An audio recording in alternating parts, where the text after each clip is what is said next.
سبح اسم ربك الأعلى الذي خلق فسوى والذي قدر فهدى والذي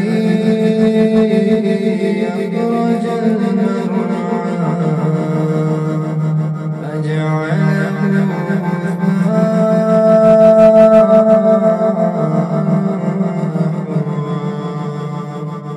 سنقرئك فلا تنسى إلا ما شاء الله إنه يعلم الجهر وما يخفى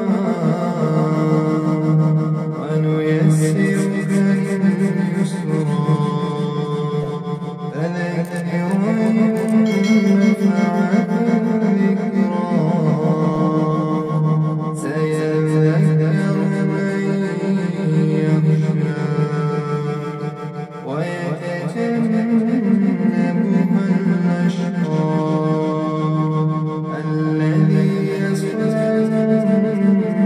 النار الكبرى ثم لا يموت فيها ولا يحيا قد أفلح من تزكى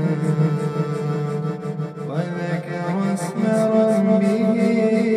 فصلى بل تؤثرون الحياة